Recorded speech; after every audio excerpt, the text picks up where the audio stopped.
What's to do, everybody? Welcome to Lake Takes, where we talk all things Los Angeles Lakers. The NBA had a huge trade deadline this past week, guys. We seen some awesome names being traded all over the association, right? But obviously, I want to focus on our Lakers and some of the huge moves we made to better our roster. First and foremost, the BRODIE. Like I said, I went to Lusinger High School. Um, you know how hard it is to make it out that environment. So first and foremost, Russ, you're always going to be respected and always be admired and always be loved from my end. That's first and foremost, right? Just being a Lusinger Olympian, um, and knowing what you had to do and endure to get there is truly awesome. Excuse me.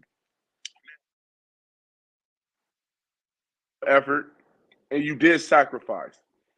But I think that something that everybody can learn from Russ is, you know, kind of ways to not act. I felt like his body language sucked oftenly. I felt that in the locker room, possibly he was unapproachable, or guys felt that they can truly unapproach him. Now, I'm not saying he's a vampire like Dave McMenamin said. I don't know what that source was. I doubt that he was a vampire. I doubt that he was a leech. But his tone, demeanor says everything. All I need to know is that video that's been circulating about in the locker room after a win.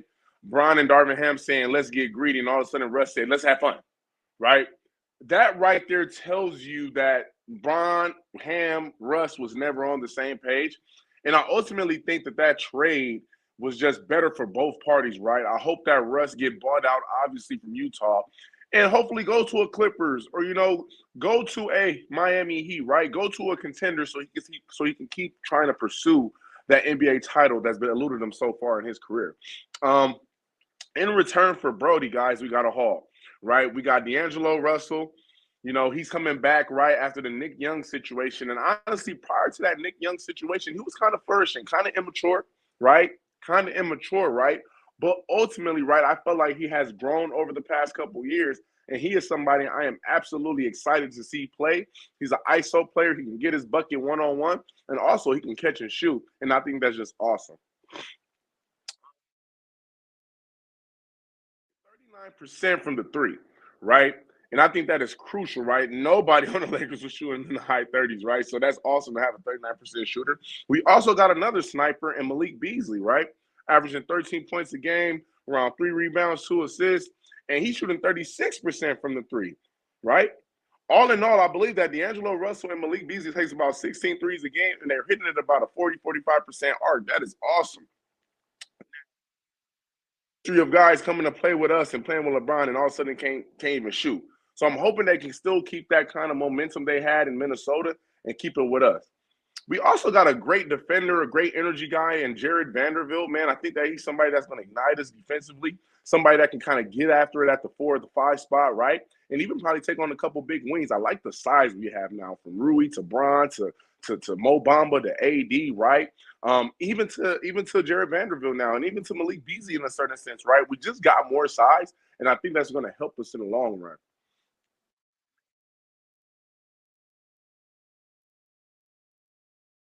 I want us to feel that we got it or we got tremendously better. We still got to get better in the fourth quarters, right, guys? Last night game, we're playing great until the half against the Bucks, and all of a sudden we let it slip away, right, guys? Shout out Austin Reeves coming back. I love me some AR-15. But overall, guys, this is going to be a process and something that we got to continually work at and get better at, right? Now, I'm interested in seeing what the starting five is going to be. Is it going to be a starting five of D'Lo, Rui, Bron, right, Vanderbilt, and AD? Is it going to be a starting lineup of D'Lo, um, Reeves, Braun, possibly throwing Mo Bamba to stretch the floor with AD, right? We just have so many more options. Our lineups can be more versatile now, and I feel that now that we could truly compete in a more fair kind of competition than kind of just being the team that's older and can't shoot threes. Now we're younger. We can shoot threes. We got 3 guys in the perimeter that can shoot threes. And, of course, we got the go. And, of course, we got AD. All right? Now, talk about KD going to the Suns, right? I think that was a huge trade, right? That was something I was not expecting, right? Last hour or trade deadline kind of deal.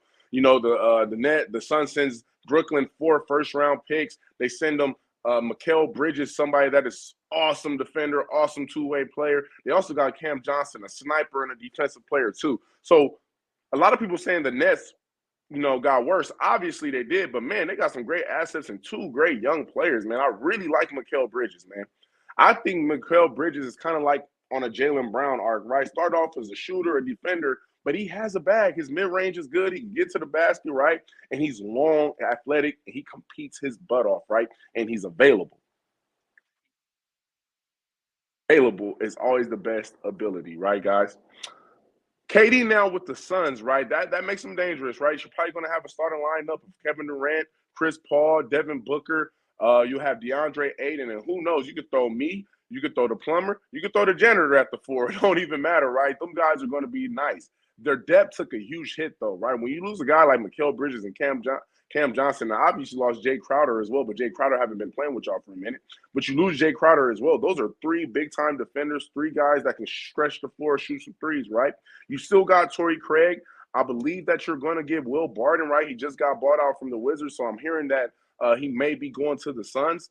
So that would be an awesome thing for the Suns to get to. I really think that it's just going to be awesome, guys. This whole kind of just Western Conference rebirth, this wild, wild West that just happened, right? Because the East was kind of killing us, right, as far as having the top teams. Now, all of a sudden, the power shifted to the West, I feel, and it's going to be an awesome, awesome come-up, okay? Obviously, I'm disappointed in Kyrie not being here, right? I think that Kyrie should be a Laker. The Nets made a horrible mistake. We had a better package, but it is what it is. I cannot complain. Overall, the trade deadline was awesome. Some low-key trades that I think that's going to help some teams a lot. I believe that Conley going to the Timberwolves is going to be awesome for Anthony Edwards, Cat, and Rudy Gobert, a veteran point guard that plays with pace, right, can space the floor, right, and just a little bit more of a surgical kind of point guard than D'Lo was. And then obviously the Warriors getting GP2 back, Gary Payton II, right? I mean, Little Glove is somebody that was a catalyst for them winning the championship, somebody that they'll go stick on a Damian Lillard, somebody that they'll go stick on a Paul George, right? He was just a dog, right? A defender, right? And I think that the Warriors really needed that grit back, okay? Overall, the trade deadline was awesome. It kind of outshines Super Bowl week, right? I mean, everybody's in Arizona, and all of a sudden you get KD to the Suns. It's like, who cares about the Super Bowl, right? The NBA did a good job, and I believe that, we're going to have an awesome rest of the season. There you have it, guys. Lake Takes. Peace.